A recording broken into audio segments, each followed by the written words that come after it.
Aman iku cendhik ning dayane top tenan Bu Kulun. Wah, sembah nuwun. Matur. Bambang dengkulmu kowe. Bagong noleh cah edan.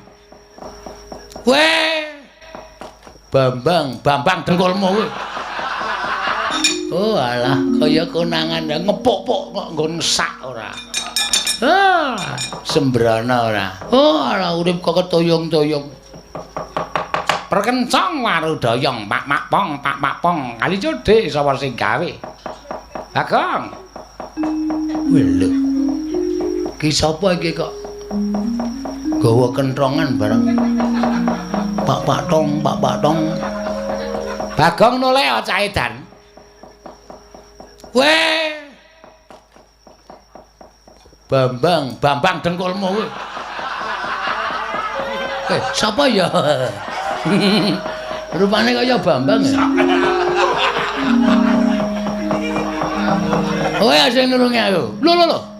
Kita kok ora bosok karo panjenengan ulun. Bagong, ngerti ya? Ulun ki dewa. Aduh, Bu Kulun. Sembah mangabekti kula konjuk Bu Kulun. Ulun tampa karya bombong tias ulun, pangestu ulun tampanana. Kula pundi nggo jimat paripendhanan ing kasantosan. Bu Kulun. Mboten nginten bilih paduka Bu Kulun Sang Hyang Brahma. Ngawur kita. Kita ki jane ngerti dewa apa ora to? Ngertos Bu Kulun. Orang-orang wong bapak kula niki nggih dewa, dadine kula nggih apal kalih dewa. Ulun sapa? Bathara Yamadipati. Ngawur. Salah. Bathara Wisnu. Dudu. Bathara Guru. Utuh. Bathara Murid. Utuh. Kok Bathara Murid barang ana guru ana murid. Napa kita arep mati? Pun tek baterene. Wis abang. Aku kudu mati. Aja kita nek mati ora prayoga. Nuwun Bu Kulun. Aman iku cendhik ning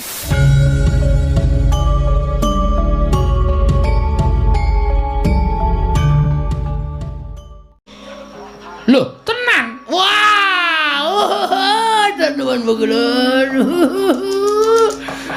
Aman iku cendhik ning dayane top tenan Bu Kulun. Nuwun Bu Kulun.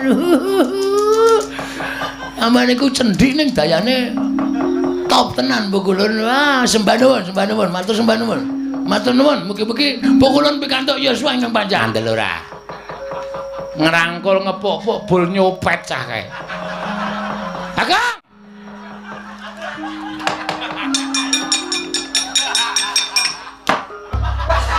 Wonten Jawa Bu Kulun. Dompet ulun baleke. Konangan wae ana isine STNK barang. Napa dewa niku numpak kendaraan? Lho, aja tok sepeleke. Dewa kuwi nitih kendaraan. Kene baleke. Oh alah, kaya konangan ngepuk-puk kok nggon sak ora. Sembrana ora. Pun kula delok e wau. Iya. Saman kok nyimpen fotone bojo kula. Sing kandha sapa ora wae? Ayo.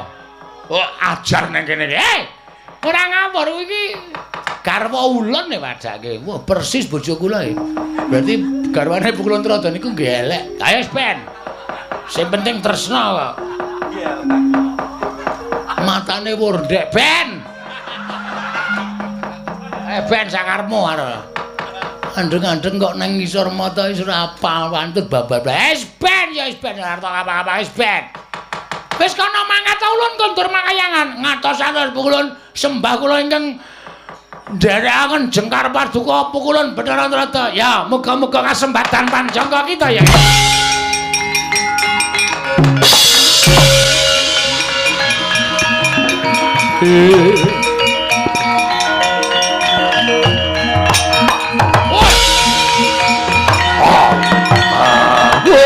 Wale woi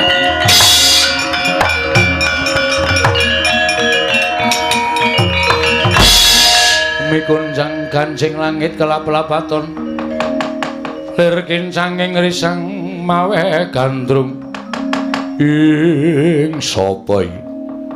Ana wong kok nganggo training tok. Atlet SEA Games 2019. Cabang olahraga sekak. Sekak kok nganggo training. Ndupang nganggo jaranku ya wae. Lho. Sapa wae? Prabu Kala Sereng. Iki menungsane. Lho, kowe sapa? Takon karo aku. Putrane Pukulun Bathara Antarada. Ben ra ana wonge kok. Aku Sang Hyang Bagong. Sang Hyang Bagong, apa kowe dewa? Dewa gedhe tur dawa. Aja ngawu gawar ngawur. Sapa kowe? Kala Sereng. Ngapa kowe trutusan tekan kene? Golek sendang bakal tak nggo siram jamas nggonku kelakon dhaup karo Dewara Drupadi. Iki malinge keparat.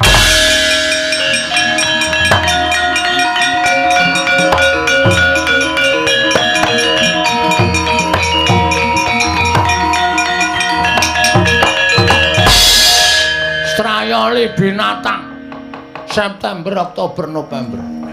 Menungsa ratanan kowe jebul ratu Gustiku Dewi Dyah Ayu Wara Drupadi ilang saka negara Ngamarta iki saka pokal gawemu Kala Sereng.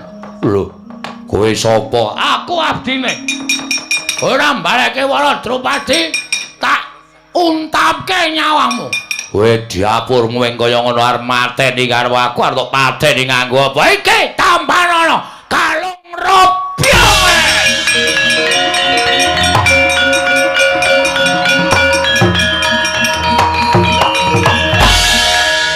Omongane Pukulun Bathara Antarada ki pancen nyata. Pusaka tak tucoke Prabu Kala Sereng modar. Sandangane mau welinge kon nganggo. Oke. Iki arep gaya. Aku begitu metu nganggo sandangan ratu. Pate piye pawartaane. Pokoke arep ketobrakan. Tanggo sik. Wah, kok pas sih, iso pas sih. Dian Prabu sapa ya? Kala Sereng. Medal Jawi. Kumricik suarane.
Oh, mengke-mengke aku.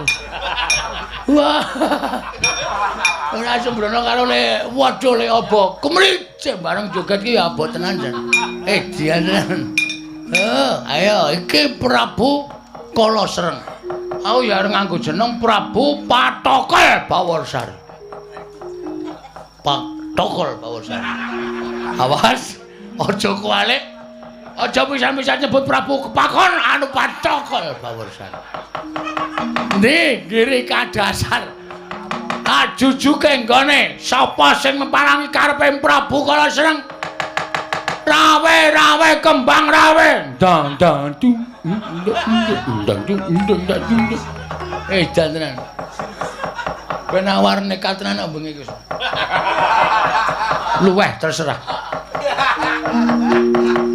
Sapa sing mepalangi karep aku sanane giri kadasar rawe-rawe rantas malang-malang bakal tak butung legane atiku.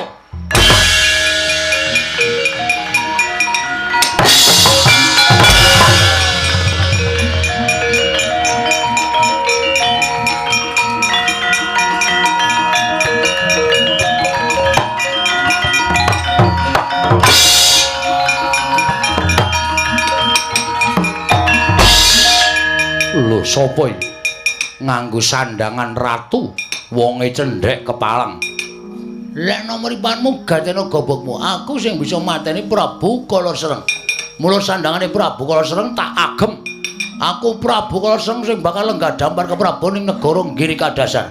Kowe sapa? Patih Sengkuni dudu. Patih Rumeksa Praja. Patih Rumeksa Praja.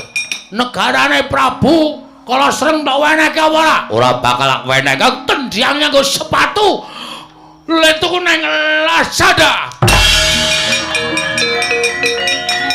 Hai.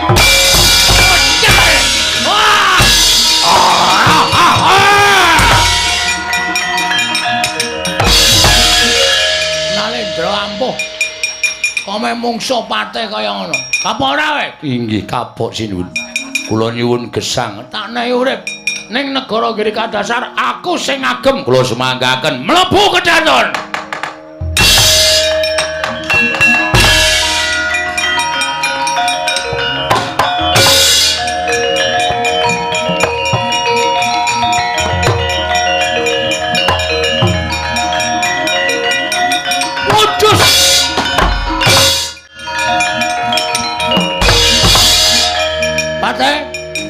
Patih. Waduh. Patih goblok. Nek ratune mlebu kraton ki melu. Inggih sinuwun inggih. Goblok. Inggih nyuwun pangapunten. Nyuwun pangapunten sinuwun. Ora ngerti aturan kowe. Udus kowe. Inggih nyuwun pangapunten. Prabu Pathokol Bawarsari si tangan besi ya padahal. Iya paringipun kados pundi? Iki sapa iki? Kok ana Elsi nang kene.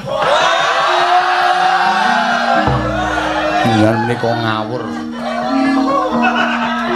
Menika Dewi Wara Drupadi. Udus.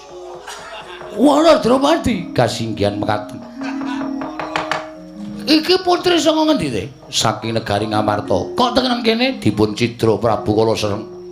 Nek ngono iki berarti bekase Prabu Kalasereng. Dereng purun dipun garwa Prabu Kalasereng. Waduh, isih urung tau dijamah dereng.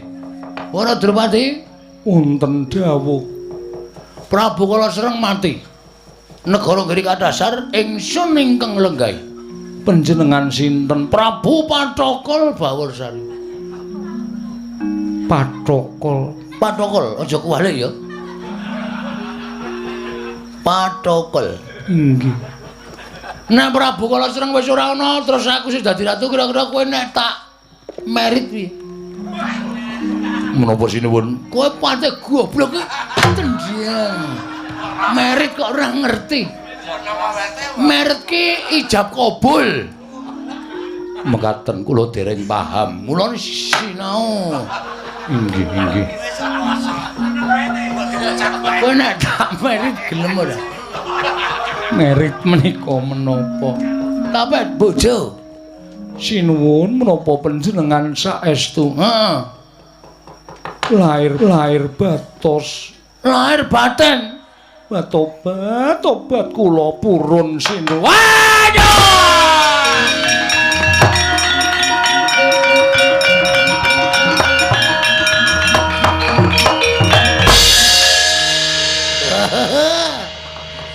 Te wonten dawuh. Iki lho Drupadi wis nyekeli wudelku. Te wonten dawuh. kok ngoso kowe. Dundang kok ngoso. Inggih wonten dawuh. Ade, inggih. Piye perasaanmu nek wong lanang dicekeli weteng ngene iki? Geseng nyekeli wong wedok ayune kaya ngene iki, aduh teh. Teh aku tukoke pil kita. Badhe kangge menapa? Aku wis angel teh. Inggih. Nek ora dibantu nganggo obat-obatan sampun kados mekaten. Ora Drupadi kowe tresno tenanan. Saestu lahir batos. Nanging kula nyuwun apa kula gelem dipun dhawuh panjenengan ning njaluk diwayuh. Edan. Are sukune wong bagus iki niki ya, Teh. Inggih. Bagus apa? Jabure kaya cowek. Aku padake ra krungu. Cowek nggo ngulek ndasmu ki apa? Nyuwun pangapunten. Pangapunten. Nok sebarake. Marahe nyuwun pangapunten menika pikantuk keris menika saking pundi? Pikantuk keris menika saking pundi? Iki ngene prajurit tak pothol iki. Banyu keras. Tak banyu keras. Terus tak nggo ukiran keris. Inggih. Kiai Jalak Pamengkang Kurungan. Oh inggih. Menawi dipun wayuh, sapa sing kudu tak wayuh? Panjenengan kedah pados putri kalih cacahipun supados sak mangke kula gadah rencang. Serius? Inggih. Lahir batin. Lahir batos sinuwun. Padhe wonten dawuh. Ngadhep kene.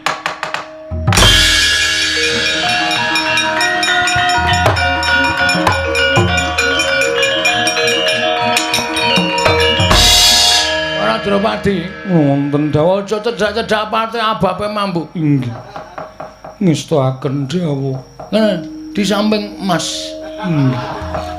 Mas kula ngenipun nyebut Mas sinten? Mas Patok. Mas Patok nggo matok cengele. Piye PT? Kula ngaturaken panjenengan pantes sanget ngami Mas Patok. Ngapusi. Padake aku ora krungu ya. Tak apura Teh, tak apura. Ora masalah. Teh, wonten dawuh. Kowe tak kongkon negara Ngamarta. Inggih. Nang Ngamarta kowe nyuwuna putri loro sing banget kudu dadi marune Wara Drupadi. Sinten sinuwun? Dewi Werkudara lan Dewi Janaka. Sinuwun. Dewi Werkudara menika sanes putri nanging menika satriya. Raden Janaka menika sanes Dewi Janaka. Menika satriya sanes putri. Pate. Kowe arep nyenturani rembuking Prabu Pathokal Bawarsari. Hah? Njaluk tak hukum pices kowe. Waduh, sampun. Nek ora gelem mangkat sendika.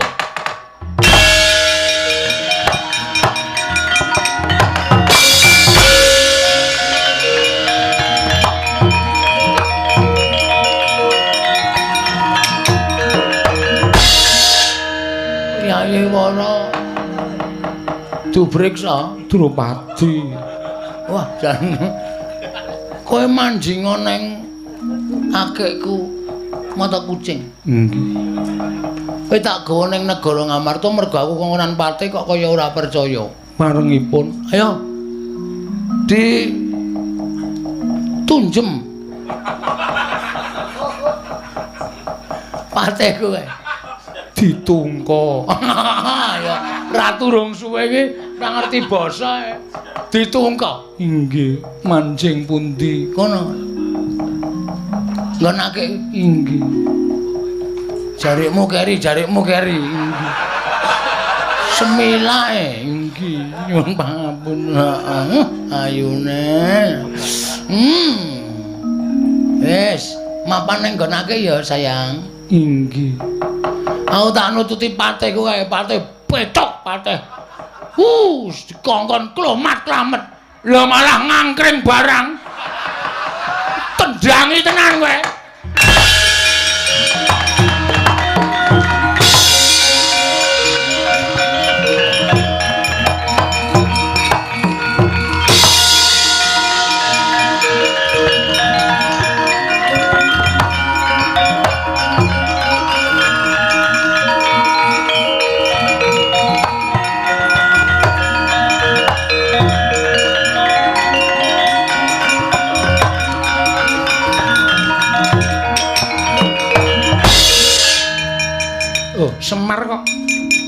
mlayu-mlayu karo Garing karo Petruk nggih.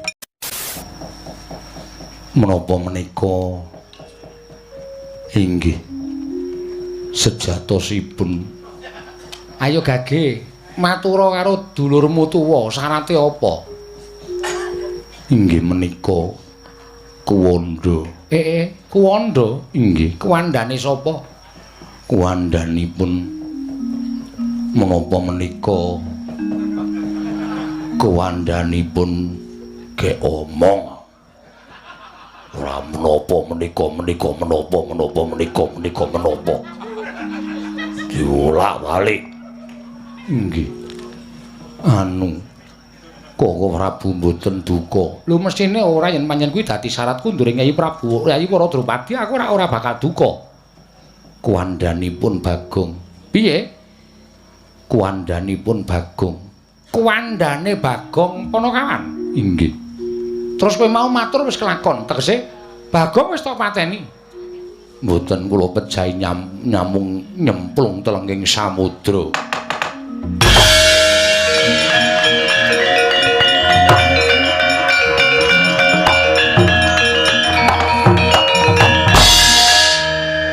Nyemplung telenging samudra Bagong nek ora mbok oyak-oyak mesti ora kelakon nyemplung. Iya to? Nggih.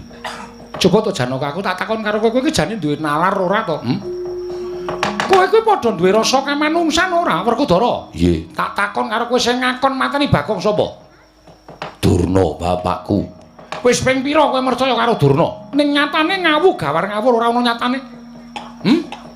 Durna pendhita sing nyata. Nyatane ngono apa aku tak takon? Menehi aku kawruh panunggal. Sing menehi kowe kawruh panunggal kuwi Sang Ruci Bathara ya Sang Dewa Ruci. Wong satemene nggomu banget percaya karo Begawan Durna pekasan kowe dijlomplongake cemplungke segara wae panut.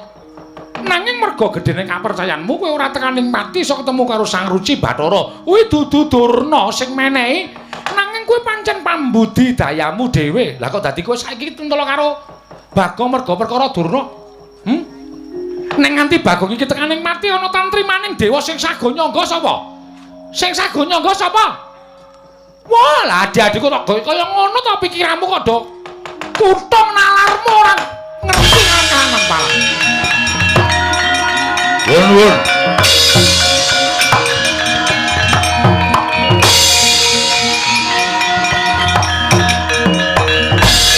Sapa iki? Kula Patih pangreksa praja saking negaring Giri Kadasar. Kula utusanipun Prabu Patokol Baworsari. Terus karepmu dereng kemawon mlebet wonten negari Ngamarta wonten mriki sampun lenggah priyagung nata Ndarawati kadange Werdanata ing Ngamarta. Jinuwun. Kula badhe munjuk atur kepareng badhe pinanggih kaliyan Sun Prabu Puntadewa. Yen wis ketemu kula badhe ngaturaken utusanipun Nalindra Giri Kadasar Prabu Patokol Baworsari. Sire piye Ratu Gustimu wis to cekak aos wae. Badhe nglamar putri Ngamarta. Lho, putri Ngamarta sapa? Inggih menika badhe dipun wengku garwa naminipun Dewi Janaka lan Dewi Werkudara. Kula arep dilamar ki lho. Werkudara arep dilamar ki lho.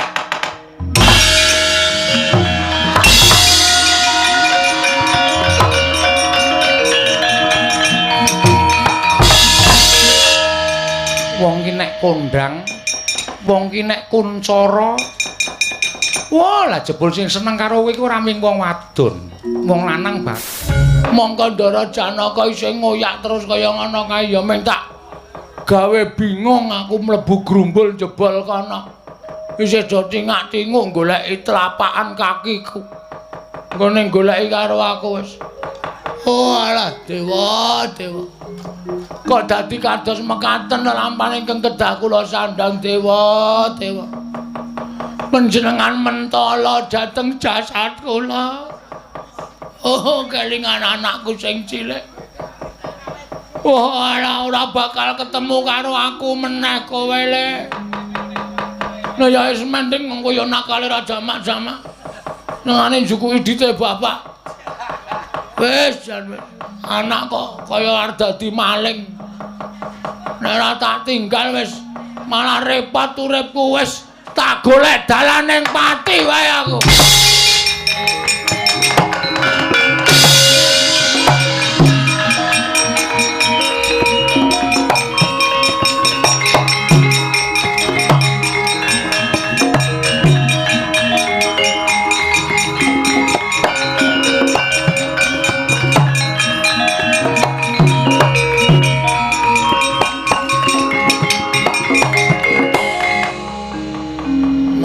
tekan segara. Kono tulisane Indrayanti. Ke timur Kukup. Ke timur meneh Pantai Siyung. Wah, wis kelingan ra kebayar.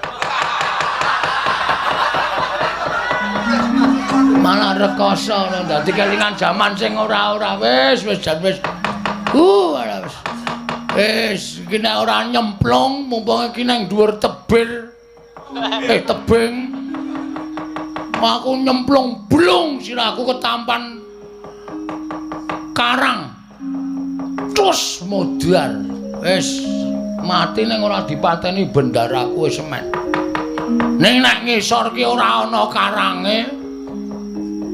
Nyemplung set ombake suda nyut entuk watu ning daratan cuwok mongko ora mati ming gagar otak ketrap-ketrip parani Ndara Janaka terus dilinggis ndasku nung wah lara tenan yakin mbok sumpah nek aku nyemplung laut mongko ora ketaman karang laut ki iwake gedhe-gedhe. Iwak cocot, iwak cucut. Wah, anggere ketemu Kartomarma wis cilaka malah dipiti amblek dadaku. Ana lho iwak Kartomarma iki padake. Enak kuwi. Sing sapa iki? Ya nek ketemu iwak hiu langsung dimplok. Nek men ketemu iwak cilik-cilik kuwi lho. Iwak cilik-cilik seneng mangan daging. Ah ya wis. Men dikrikiti mboko sithik kae. Wah, wis. Mongko gak nyemplung laut kolorku kendo. Kathoke mlotrok dhewe wis. Bawah laut nyom. Dikira cacing. Cacing hibrida. Cokot Gimel, ya nek pedhot. Nek ming ting sliwir. Apa ora lara banget. Oh, wis cilaka tenan. Kayak cacing kok nggawa umpan loro. Cokot meneh karo iwak. Ya nek ming dicokot, nek ming digriseni. Monggo iwak senengane mangan lumut. Nek mesti ngono. Wah, rasane tekan. Asli tenan aku. Dikukure penak. Pomene di jan wis temonjo tenan. Sine ora nyemplung segara, selak kecekel Ndara Janaka aku mah gamblek wae. Wis ya yem. Sarsiem. Aku tresna karo kowe sayang. Titip anak-anak ya. Aku wis ora ana nggon dienggo urip. Aku arep nyemplung segara. Wis ngono ya. Aku njaluk pamit. Ngandel ora. Ngisor pas nggo liwat kapal. Lah ketampan kapal malah. Balik keneh ro nelayane. Janji loko tenan. Ngenteni le nganu ah. Le apa le banjir. Nek ora ngono ndak ora rampung-rampung ah. Wis mer truk. Rang. Aku nganti lali karo kakang-kakangku dhewe. Apa arep mati ki apa ya? Karo sapa-sapa kok lali jan. Ya wis, tak nyemplung telenging samudra laya. Iwak sing gedhe mara. Aku untalen wak gendang modar ora urip ngene iki terus.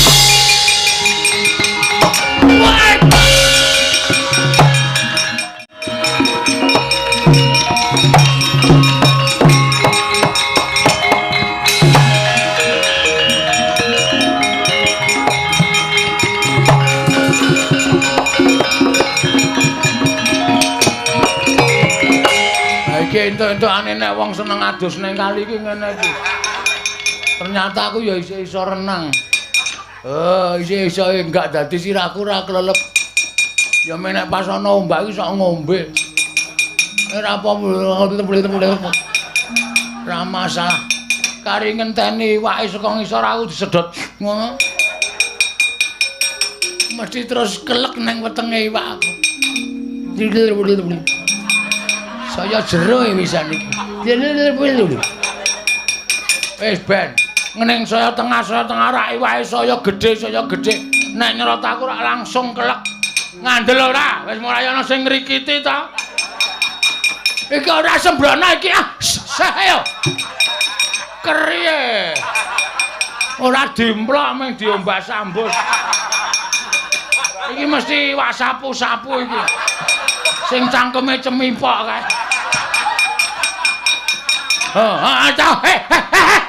Ayo mingke.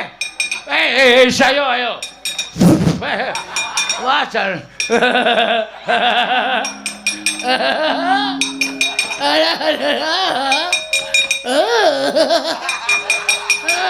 Wah, ya dikrikiti sing cilik-cilik sik ora masalah wis, Ben.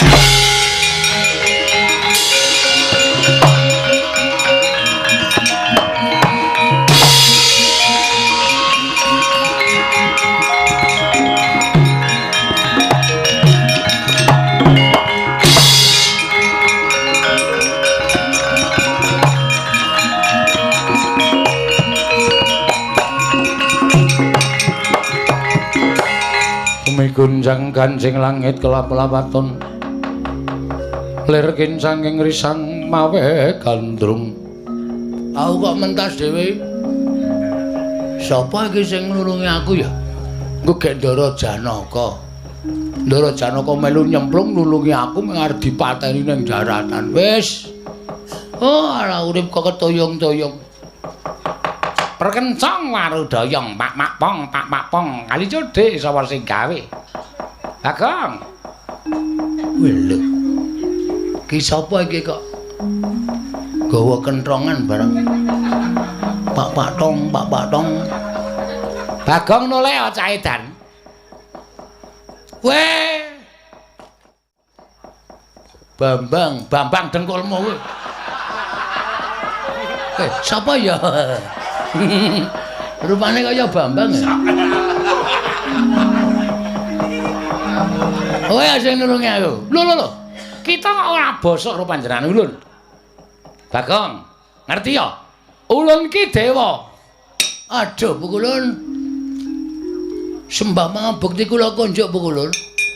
Ulun tampa karya bombong tias ulun, pangestu ulun tampanana. Kula pundi nggo jimat paripendhanan ing kasantosan. Pukulun. Mboten nginten bilih paduka Pukulun Sang Hyang Brahma. Ngawur kita. Kita iki jane ngerti dewa apa ora to? Ngertos Pukulun. Orang-orang wong bapak kula niki nggih dewa, dadine kula nggih apal kalih dewa. Ulun sapa? Bathara Yamadipati. Ngawur. Salah. Bathara Wisnu. Dudu Bathara Guru. Utuh. Bathara murid. Utuh. Kok Bathara murid barang ana guru ana murid. Bathara sinten nggih? Kaneka Putra. Walah. Toko buku tulis. Lho. Toko buku tulis piye, Rat? Kaneka Putra, Pukulun Rada. Iya. Wah, padha arjo kita. Wus. Malah niroke ora. Bagong ulun nyuwun prisa. Bagong ulun takon lan jeneng kita. Takono. Napa kita arep mati? Pun tek baterene. Wis abang. 20%. Mula kudu mati. Aja kita nek mati ora prayoga. Kita kuwi ora kena mati. Lah, sebabe napa kula mboten nyang mati kok nyatane kula nek urip ya mengarep dipateni karo Ndara Janaka karo Ndara Werkudara. Padahal kula ora ngerti luput kula napa, kleru kula napa, kok dipateni. Ayo. Ngerti ora kowe? Bekaken Kusike kita iki ora ngawur to, karo dewa kok sak karepe dhewe ora. Ulun tumedhak ning Madyapada iki bakal tetulung lan jeneng kita. Terus carane kita aja mati, ning kita mukti ya. Wong arep mati kok malah kon mukti. Dewa iki sak ciptane dadi sak sedyane ana. Kita mukti ya. Carane kita mlaku bener ngulon parane kono. Mengko kita bakal ketemu Nalendra. Arane Prabu Kalasreng. Nalendra kuwi engko matenono. Sawise kita mateni Nalendra kuwi engko negarane agemen. Kowe dadi ratu ning negara kono. Serius? Loh, tenan? Wah, tenan Bogolon. Amane ku cendhik ning dayane top tenan Bogolon. Wah, sembah nuwun, matur sembah nuwun. Matur nuwun, mugi-mugi Bogolon pikantuk yuswa ingkang panjang. Ya, ya. Kita ulun paringi pusaka. Ya kuwi wujude kalung. Kang aran Kalung Robyong Kencana. Pusaka iki mengko tuthukna Prabu Kalasreng. Oh nggih. Nek wis tak tuthukke Prabu Kalasreng mati, sandangane agemen kowe dadi ratu ning Giri Kadasar. Oh nggih. Pun ngoten mawon Bogolon, ki tampanana nggih. Oh nggih ngetaken dawuh. Waduh, wah kaya panah. Kalung Robyong Kencana. Sendika ngetaken dawuh. Sampun nyuwun pamit Bogolon. Ya sing ati-ati. Sur titing ati-ati duga larak ngandel ora. Ngerangkul ngepuk-puk bul nyopet cah kae. Ageng.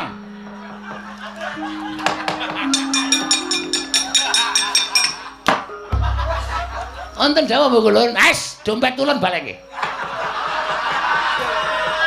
Kowe konangan wae ana isine STNK barang. Napa dewa niku numpak kendaraan? Lho. Aja tok sepeleke. Dewa kuwi nitih kendaraan. Kene barake. Oh alah, kaya konangan ngepuk-puk kok nggon sak ora. Ah, sembrana ora. Pun kula delok e wau. Iya. Saman kok nyimpen fotone bojo kula. Wes. Sing kandha sapa ora wae? Ayo. Oh, ajar nang kene iki. Ora ngawur iki. Garwa ulun nek wadake. Wah, persis bojo kula iki. Berarti garwane Pukulun Trada niku nggih elek. Ayo Ben. Sing penting tresna kok. Matane wurdek, Ben. Ben sakarmu arep. Andeng-andeng kok nang ngisor mata wis ora apal pantut babab. Wis Ben, ya wis Ben ora apa-apa wis Ben.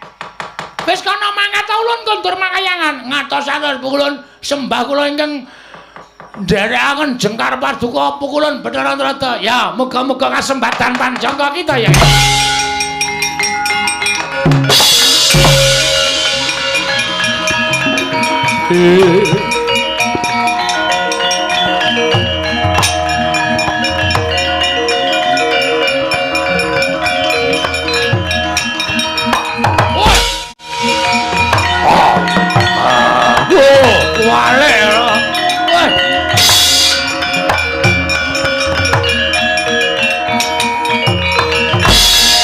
Mikunjang gancing langit kelap-lapaton lir kincanging risang mawe gandrung ing sapa iki ana wong kok nganggo training tok atlet SEA Games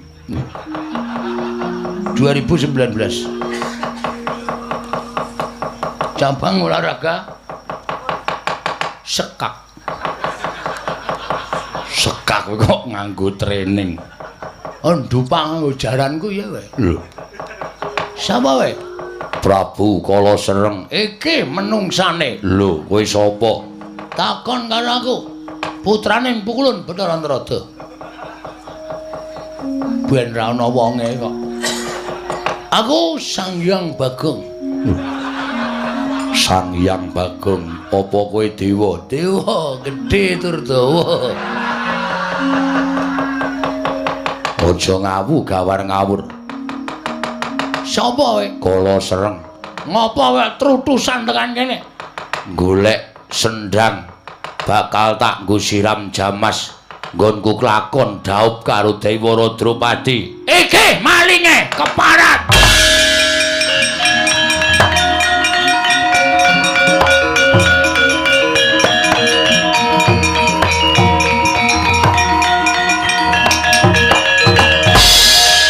Strayali binatang September, Oktober, November.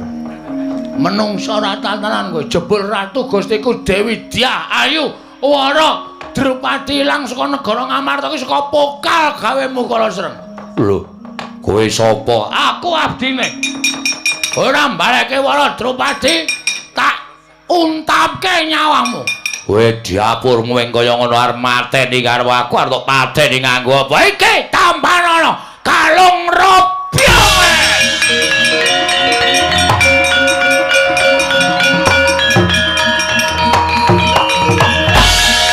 Pancen omongane pukulun Bathara Antarada iki pancen nyata.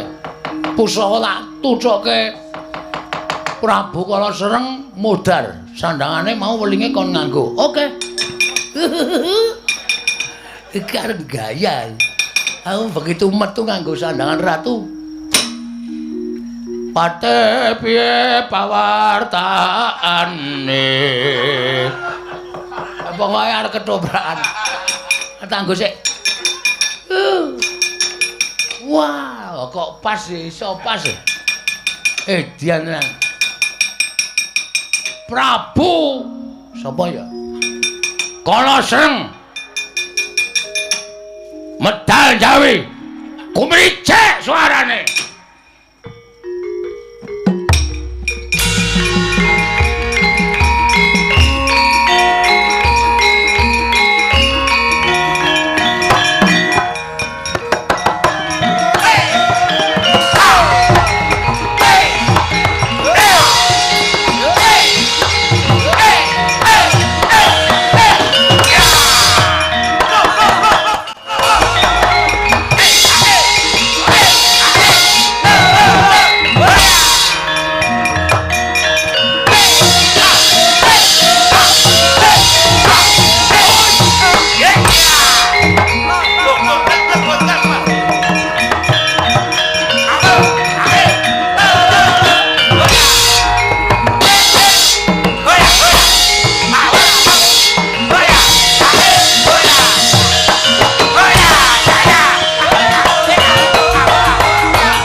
Mengke aku. Wah. Ora sembrono karo le waduh le apa. Kemricik bareng joget ki ya apa tenan jan. Dian tenan. Ayo iki Prabu Kala Sereng. Aku ya arep nganggo jeneng Prabu Patokol Bawarsari. Patokol Bawarsari. Awas, aja kualik. Aja pisan-pisan nyebut Prabu Kepakon anu Patokol Bawarsari. Ndi Giri Kadasar. Ajujuke nggone sapa sing meparangi karepe Prabu Kala Sereng? Rawe kembang rawe. Dang dang dung. Dan tenan. Ben awar nekat tenan bengi iki. Luweh terserah. Sapa sing meparangi karep aku sanane Giri Kadasar rawe rantas malang bakal tak putung legane atiku.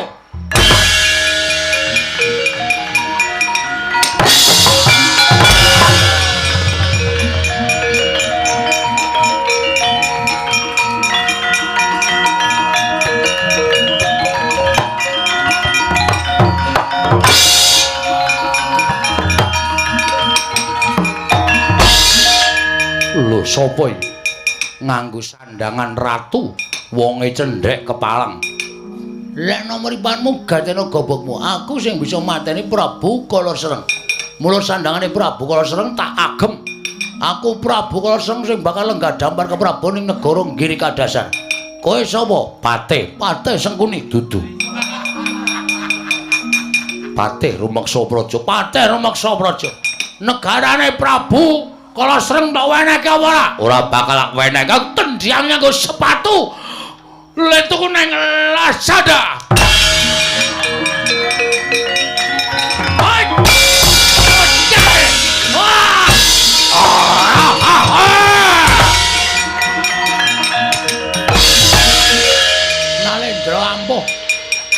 ame mungsuh patih kaya ngono. Kapok ora kowe? Inggih kapok sinuwun. Kula nyuwun gesang. Tak nehi urip ning negara Giri Kadasar aku sing ngagem. Kula semanggaken mlebu kedaton.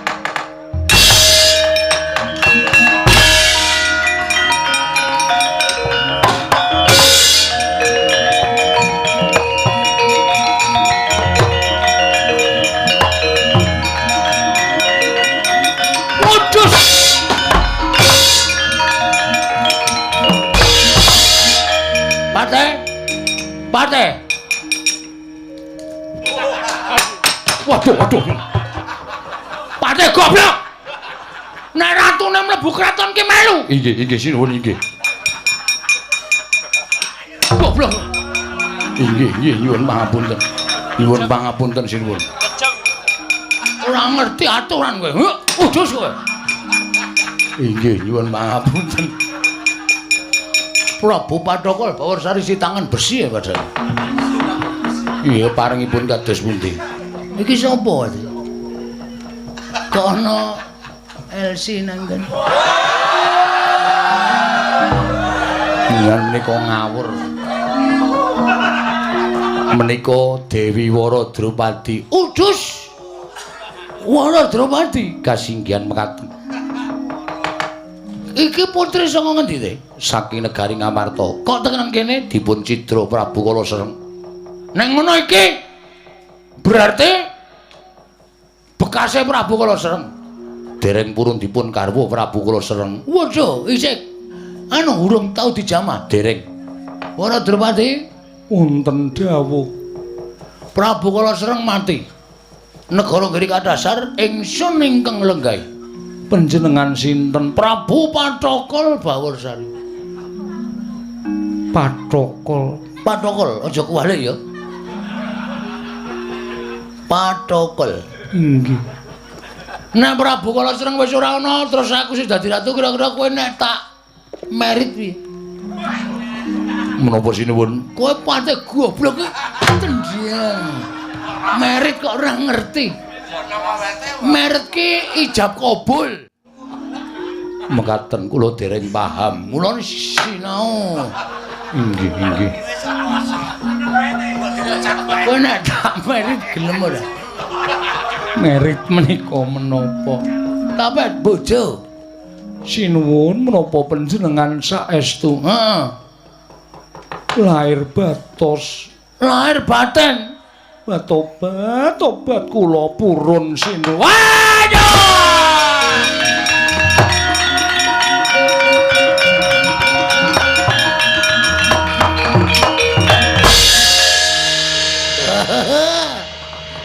Te Wonten dawuh. iki lho Drupadi wis nyekeli wudelku. Te Wonten dawuh. kowe kok ngoso kowe. Dundang kok ngoso ora. Inggih wonten dawuh. Ate Inggih. piye perasaanmu nek wong lanang dicekeli weteng ngene iki? Geseng nyekeli wong wedok ayune kaya ngene iki, Te. Aduh, Te. Te aku tukoke pil kita. Dadi kangge menapa? Aku wis angel, Te. Inggih. Nek ora dibantu nganggo obat-obatan Sampun kados mekaten. ora Drupadi kowe tresno tenan. Saestu lahir batos. Nanging kula nyuwun, Apa? kula gelem dipun dhawuh panjenengan ning njaluk diwayuh. Edan. Are sukune wong bagus ngene iki ya, Te. Inggih. Bagus apa? Jabure kaya cowek ngono. Aku padake ra krungu. Cowek nggo ngulek ndasmu ki apa? Nyuwun pangapunten. Pangapunten. Nok sebarake. Marai Nyuwun pangapunten menika pikantuk keris menika saking pundi? Pikantuk keris menika saking pundi? iki ngene prajurit tak potol iki. Banyu keras. Tak banyu keras. Terus tak nggo ukiran keris. Inggih. Kiai Jalak Pamengkang Kurungan. Oh inggih. menawi dipun wayo. Sapa sing kudu tak wayo? Panjenengan kedah pados putri kalih cacahipun supados sak mangke kula gadah rencang. Serius? Inggih. Lahir batin. Lahir batos sinuwun. Padha wonten dawuh. Ngadep kene.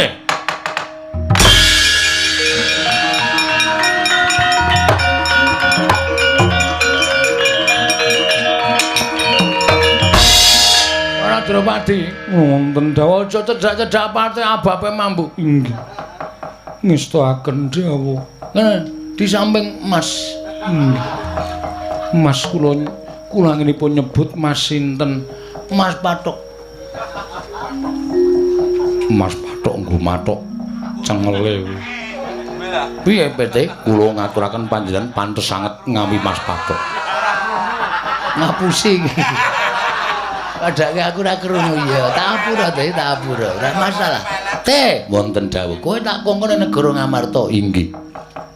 Nang Ngamarta kowe nyuwuna putri loro sing banget kudu dadi marune Wara Drupadi. Sinten sinuwun? Dewi Werkudara lan Dewi Janaka.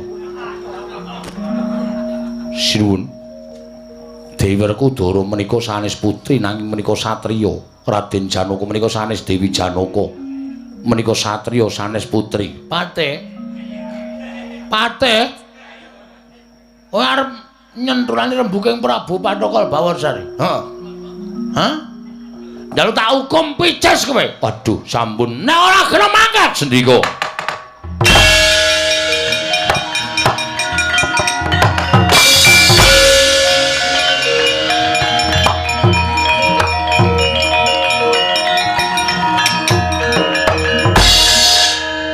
Kyai Wara dubriksa Drupadi. wah jan kowe manjinga ning akekku mata kucing. Nggih. Kowe tak gawa ning negara Ngamarta mergo aku kongkonan pate kok kaya ora percaya. Marengipun Ayo. Di tunjem. Pate kowe. ditungka. Ya, ratu rong suwe iki ora ngerti basa. Ditungka. Inggih, manjing pundi? Kono. Ngonake Inggih. jarikmu keri. Inggih. Semilake. Inggih. Nyuwun pangapun. Ayune. Wis, mapan ning nggonake ya, sayang. Inggih. Aku tak nututi pateku kae, pate petok pate. Dikongkon klomat-klamet. Lah malah ngangkring barang. Tendangi tenan kowe.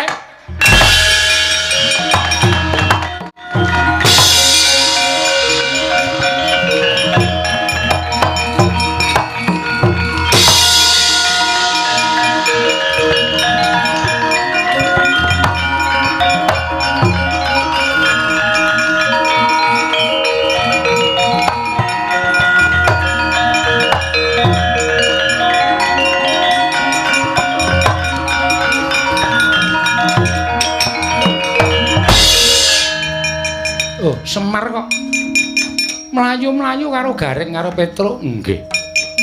Eneng apa? Kula mboten ajeng wadul. Ning lakon iki kasunyatan. Kasunyatan piye? Karang kadempel kerawan Ndara Janaka, Ndara Werkudara. Mboten kanyono-nyono merga dawuhing Begawan Durna ngupaya Dewi Wara Drupadi anggenipun murca. Lah kok rawuh teng Karang Kadempel ngemban dawuhing Begawan Durna. Jarene Wara Drupadi saged timbul teng negara Ngamarta ning kudu ditumbali nyawane Bagong. Lho. Lah terus anak kula Bagong dioyak-oyak kali Ndara kula kekalih. Kula njaluk pengadilan Ndara. Ora dapat.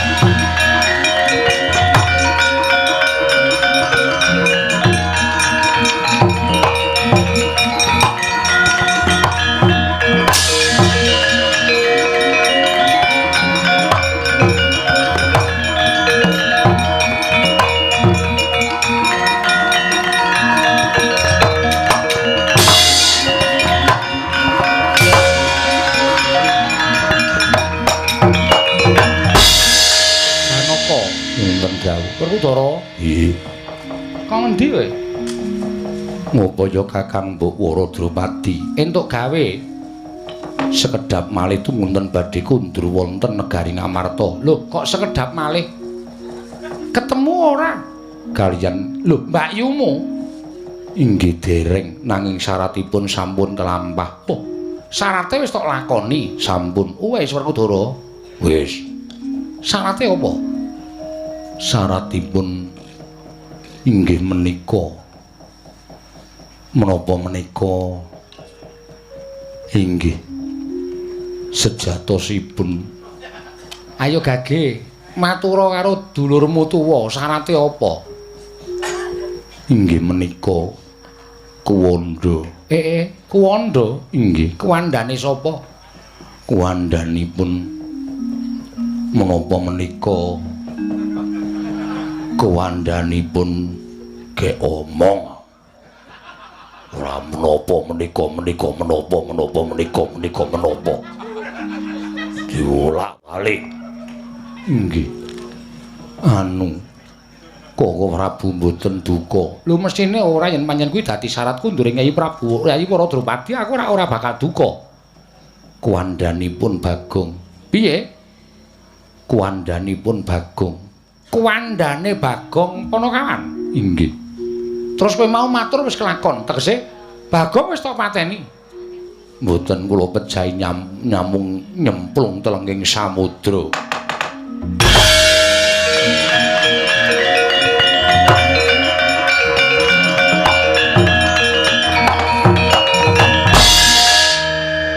Nyemplung telenging samudra Bagong nek ora mbok oyak-oyak mesti ora kelakon nyemplung.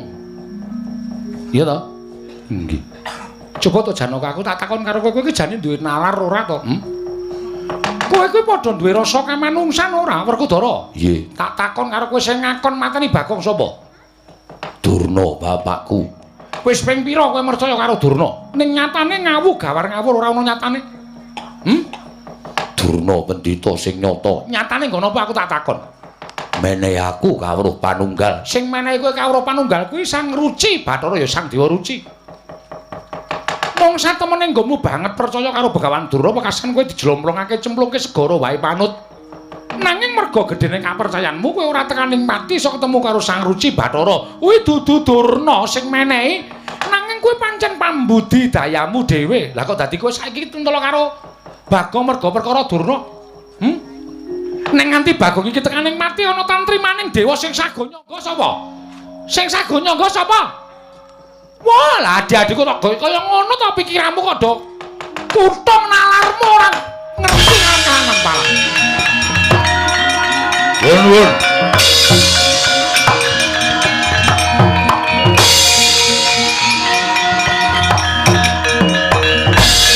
Sapa iki? Kula patih pangreksa praja saking negaring Giri Kadasar. Kula utusanipun Prabu Patokol Baworsari. Terus karepmu? Dereng kemawon mlebet wonten negari Ngamarta, wonten mriki sampun lenggah priyagung-priyagung. Nata Ndarawati kadange Werdanata ing Ngamarta. Jinuwun. Kula badhe munjuk atur. Kepareng badhe pinanggih kaliyan Sun Prabu Puntadewa. Yen wis ketemu, Kula badhe ngaturaken utusanipun Nalindring Giri Kadasar Prabu Patokol Baworsari. sire piye Ratu Gustimu wis tok cekak aos wae? Badhe nglamar putri Ngamarta. Lho, putri Ngamarta sapa? Inggih menika badhe dipun wengku garwa naminipun Dewi Janaka lan Dewi Werkudara. Gelo, kula arep dilamar gelo. Werkudara arep dilamar gelo.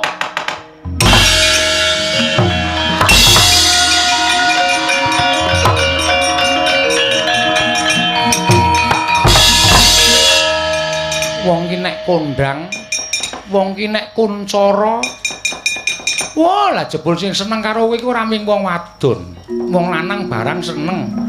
Ya to, Petro? Nggih. Ayo ayu ndasmu.